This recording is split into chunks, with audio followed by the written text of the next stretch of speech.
keď sa spomína výber mýta, tak výber mýta neznamená spoločnosť SkyTeL. Výber mýta je definovaný a celý ten systém je v podstate nastavený 4 alebo 4 organizáciami. Sú tam organizácie, ktoré robia zadanie, to znamená definujú spoplatnené úseky, dĺžku spoplatnených úsekov, definujú teraz toľko diskutované výšky pokút, definujú priestupky, za ktoré sa tieto pokuty budú vyberať. To sú primárne Ministerstvo dopravy, Ministerstvo vnútra a Národná diaľničná spoločnosť. Toto zadanie sa potom formou či už zmluva medzi Národnou diaľničnou spoločnosťou a SkyTeL, poprípade legislatíva, ktorá je platná, transformuje ako zadanie pre našu spoločnosť, ktorý je správcom výberu mýta, ktorý vyberá a zabezpečuje výber mýta v zmysle tohto, nazvime to, zadania, ktoré dostávame cez legislatívu alebo zmluvu.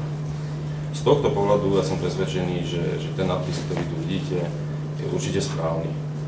Minulý rok sa zrealizovalo viac ako 13, myslím si, že bolo 13 legislatívnych zmien za celý rok. Napriek tomu elektronický výber mýta od 1. januára 2010, keď bol spustený, kontinuálne bez akéhokoľvek výpadku zabezpečoval výber mýta počas celého roku. Z tohto pohľadu naozaj by som bol rád, aby ste vnímali tento nadpis. Je to o spoločnosti SkyTeL, možno nie o tom celom komplexnom mýte ako takom, ktoré sa neustále opakuje. Ja by som prešiel nejakým základným štatistikám. Prezentácia má všeobecne 3 časti. Prvé sú nejaké základné prevádzkové ukazovatele, kde by sme jednoducho zhrnuli, čo sa udialo za minulý rok. Druhá časť je venovaná, povedzme, hodnoteniu kvality, pretože to je záležitosť, ktorá neustále je nejakým spôsobom v médiách, či už zo strany UNASu alebo verejnosťou diskutovaná. A tá tretia časť sú nejaké tie témy, ako spomínal pán Bodis, ktoré sme zaznamenali niekedy v tomto období, ktoré znovu sa zjavili na stole, niektoré opakované, niektoré sú nové a snažili sme sa už priamo v prezentácii na ne dať nejaké stanovisko a odpoveď. Takže prejdeme k tým základným parametrom, ktoré sú o službe za ten predchádzajúci rok. To znamená, za predchádzajúci rok tie základné ukazovatele výber mýta 141 miliónov eur. Niečo cez 141 miliónov eur. Podstatné je, že zahraniční dopravcovia sa podielali takmer 42% na tomto čísle.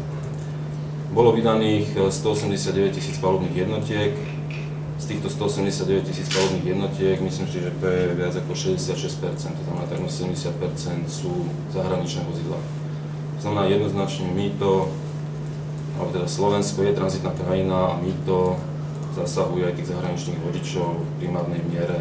Tých, ktorí sú naozaj tí najväčší, tí najťažší, to sú tie kamiony, ktoré používajú Slovensku ako tranzit a tí musia platiť jednoznačne. Možno najzaujímavejší pohľad, alebo teda najzaujímavejšia informácia z nášho pohľadu je rozdelenie výnosov medzi cesty prvej triedy a diaľnice a rýchlostnej komunikácie. Viac ako 40%, alebo takmer 40% mýta sa na Slovensku vybralo na cestách prvých tried. Toto je skutočne svetový unikát. V žiadnom inom štáte na svete do dnešného dňa takýto pomer a takýto vysoký výber mýta zrealizovaný nebol. Ten dôvod je veľmi jednoduchý, je prozaický, je to vďaka tej technológii, ktorá sa tu používa a ktorá umožňuje takýto výber mýta zabezpečiť. A to, prečo sme to chceli spomenúť explicitne, je, že vo všetkých okolitých krajinách, či je to Česká republika, či je to Rakúsko, či je to Nemecko, sa v dnešných dňoch uvažuje o rozšírení mýta aj na cesty prvej, druhej, tretej triedy. A tam vlastne narážajú na technologické limity súčasného implementovaného systému, ktorú sú vo väčšinu prípadov mikrovlnné systémy a budú musieť jednoducho zaplatiť druhýkrát. Budú musieť zaplatiť druhýkrát ďalší systém alebo rozšírenie existujúceho systému. Tu na Slovensku sa vlastne v jednom kroku, a jednoznačne tvrdíme, aby sme to tvrdili vždy, že to bolo správne rozhodnutie zo strany slovenských zadávateľov, aby išli touto cestou, kde sa vlastne celý tento systém zaplatil na jedenkrát. Jedenkrát sa zaplatil, v okolitých krajinách sa zaplatili najskôr diaľnice a v budúcnosti, v najbližšej budúcnosti sa bude zaplatiť, alebo budú sa platiť cesty prvej triedy. Trošku viac detailov o výbere mýta, čo sa týka času. To sme sem dali v podstate z dvoch dôvodov. Prvý dôvod je niekoľko zaujímavostí, to znamená najvyšší výber mýta bol, myslím si, že to bol október, bolo to niečo cez 14 miliónov eur. Najväčší výber mýta za jeden deň bol niekedy v novembri, kedy sa vybralo skoro 700 000, nejakých 687 000 eur. A tá najzaujímavejšia informácia možno sú ten január, február, kde bolo z rozhodnutia ministerstva dopravy, to znamená, bola uplatnená legislatívna zmena, by boli vyňaté úseky ciest prvých tried z výberu mýta, kde došlo vlastne k výpadku v celkovej sume plus minus 13 miliónov. Plus minus 13 miliónov hovorím preto, lebo my to vieme samozrejme naproximovať podľa toho, čo sa dialo ďalšie mesiace. Takže ak by sme si zobrali, že by nedošlo k tomuto výpadku v januári, februári, tak celkový výber mýta na Slovensku by bol niekde okolo 154 miliónov. To znamená, že by to bolo napriek kríze, napriek tomu, že celé zadanie sa robilo a odhady sa robili niekde pred 3 rokmi, tak ten výber mýta by bol dokonca vyšší, ako sa predpokladalo v číslach Národnej diaľničnej spoločnosti, ktorá predpokladala výber mýta niekde okolo 150 miliónov. Takže na základe tohto vieme tvrdiť, že ten výber mýta v ďalších rokoch určite dosiahne predpokladané hodnoty, dokonca si dovolíme tvrdiť, že budú vyššie.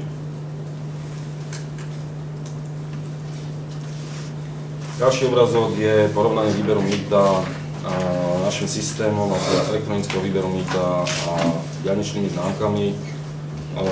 Dali sme to tu jednoducho z dôvodu, pretože niekoľkokrát sme zachytili, že sa porovnáva výber mýta diaľničnými známkami, výber mýta elektronickým mýtnym systémom. To znamená, myslím si, že to sú čísla z roku 2009, za diaľničné známky bolo vybrané okolo 50 miliónov, výber mýta elektronickým spôsobom zabezpečil tých 141 miliónov. Poťažmo v prípade, že by nedošlo k výpadku, tak tu máme viac ako 150 miliónov, tých 154 miliónov.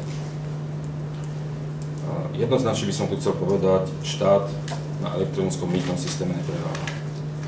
Aj keď sa započíta cena, ktorú štát platí a ktorá pokrýva aj investičné náklady počas prvých 4 rokov, tak štát zarába viac, ako by zarábal na diaľničných známkach.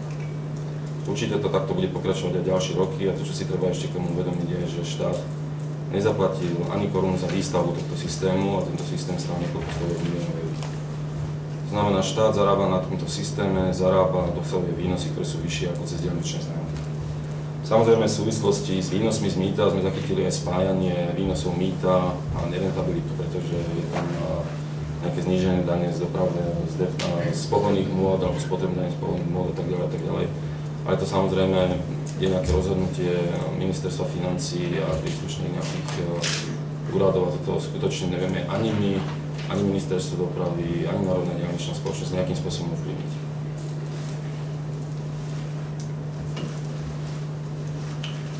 Tretia informácia, pretože predpokladám, že to bude určite niečo, na čo sa zjavia asi otázky, je počet transakcií. Než prejdem k tomu, tak by som povedal, akým spôsobom sa stanovuje alebo vypočítava počet transakcií za celý rok. My poskytujeme samozrejme nejaké podklady, ale finálne rozhodnutie je na nezávislom auditorovi, ktorý stanovuje celkový počet transakcií, ktoré sa vypočítali za minulý rok. My sme indikovali ten počet, že je v sume 477 miliónov. Podľa zmluvy malo byť plánované a bolo zmluvne pokrytých 388 miliónov.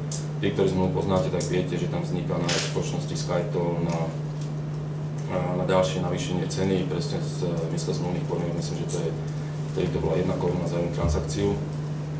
Ešte raz by som chcel upozorniť, že tento počet transakcií určite nie je konečný. My sme započítali, len zjednodušene poviem, my sme započítali v podstate všetky transakcie, ktoré sa v systéme nachádzali.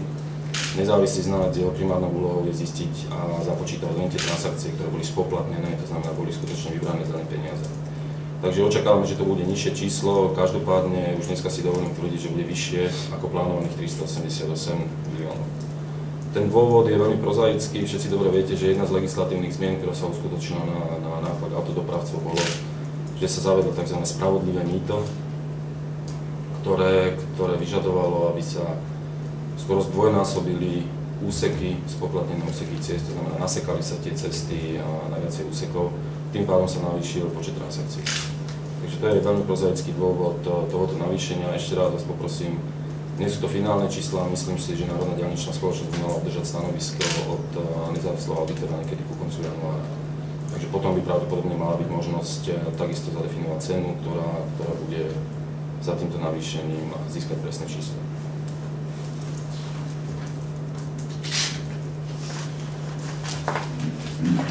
Tým sme uzavreli v podstate takú prvú časť tej prezentácie, o ktorej som hovoril, že sme chceli prejsť také tie najzákladnejšie údaje a štatistiky. Ja si myslím, že tieto čísla dostávate aj v pravidelných tlačových správach. A prešli by som k druhej časti. V druhej časti možno z môjho pohľadu dôležitejšie ako tej prvej. Tá druhá časť totiž to zapodieva kvalitou poskytovanej služby. Kvalita poskytovanej služby z nášho pohľadu sa merá dvomi spôsobmi. Po prípade sú tam dva mechanizmy, ktoré zabezpečujú meranie tejto kvality.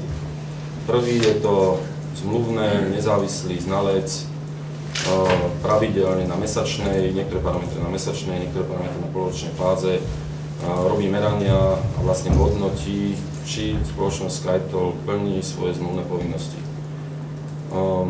Ten najzávažnejší parameter, asi všetci dobre poznáte, to je tá efektivita výberu mýta, ktorá vlastne hovorí o tom, koľko peňazí sa skutočne vybralo na cestách zo všetkých tých kamionov, ktoré chodia, ktoré je niekde 98,81 alebo nejaké podobné čísla. Takisto nemáme čísla teraz z druhého polroku. Podľa našich nejakých meraní by sme mali tento parameter splniť. Možno bude dokonca trošku prekročený, čo bude zase obrovský úspech, pretože sme veľmi rýchlo dosiahli vyšší parameter, ako bol požadovaný zmluvne.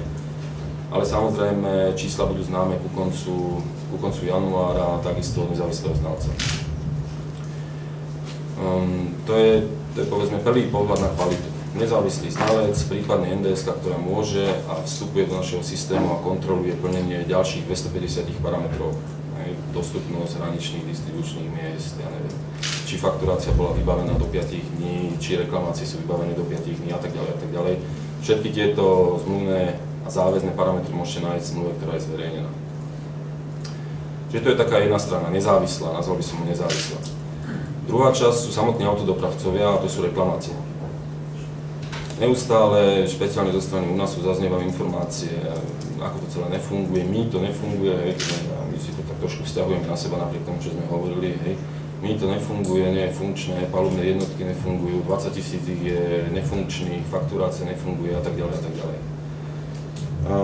My sme vám predstavili štatistiku, toto je štatistika nie interná, aby ste tomu dobre rozumeli, toto je štatistika, ktorú kontroluje Národná diaľničná spoločnosť, tá má hocikedy prístup ku všetkým údajom, ktoré sú tam, až na úroveň jednotlivých sťažností, akým spôsobom boli vybavené tieto sťažnosti. To znamená, my hovoríme, že za celý minulý rok sme obdržali 2400 reklamácií. 2400 reklamácií, keď si zoberiete, že bolo vydaných 179 000 palubných jednotiek, čo ešte nie je také strašné, ale mesačne na cestách jazdí 120 000 vozidiel, ktoré vygenerujú nejaké transakcie. To znamená, 120 000 vozidiel jazdí mesačne, my sme dostali 2400 reklamácií. Z toho k tomu pribúdajú ešte nejaké podnety a žiadosti. Podnety a žiadosti sú záležitosti typu žiadosť o zmenu hesla, po prípade naozaj podnety typu návrh na zlepšenie celého toho systému a tak ďalej a tak ďalej. Opodstatnených z toho celkového počtu 2400 bolo 1320. Znamená 1320, keby som to nejakým spôsobom prepočítal, tak je to skutočne tisíciny z celkového počtu tých najazdených a 120 000 vozidiel mesačne, je to nejakých 6 000, 0,006. Ten trend vidíte za mnou, v podstate tam vidíte dve také informácie. Prvá je samozrejme prispôsobenie systému, tam boli či už uznané reklamácie alebo nárast tých reklamácií. Jednoducho systém sa spúšťal, systém zamestnáva priamo niekde okolo 240 ľudí, priamo v SkyTolle, plus ďalších okolo 500 ľudí, ktorí poskytujú služby súvisiace so systémom, takže samozrejme je tam nejaké obdobie nábehu toho systému. Postupne to všetko padá dole. Vidíte tam náraz niekedy v auguste. Samozrejme nevidíte, že by to boli uznané reklamácie. Ten nárast súvisí s tým, že po 6 mesiacoch dochádza k tzv. Inaktivite palubných jednotiek, to znamená vodiči, ktorí 6 mesiacov nepoužívali palubnú jednotku, musia v zmysle legislatívy a v zmysle mýtneho poriadku túto palubnú jednotku vrátiť do SkyTollu. Ináč, zase v zmysle legislatívy máme právo vymáhať, vyžadovať pokuty a tak ďalej a tak ďalej. Takže ako náhle skončila tá 6-mesačná inaktivita, vodiči boli vyzvaní a v podstate sme obdržali množstvo reklamácií typu, že prečo, ešte by sme to chceli posunúť do pár dní a tak ďalej a tak ďalej. A ako vidíte, vodiči sú už aj na tento inštrument zvykli a jednoznačne to ide dole. November, december, počty reklamácií sú už niekde v počte 30 alebo 20 tých, ktoré sú uznané. Takže je to skutočne minimálne číslo.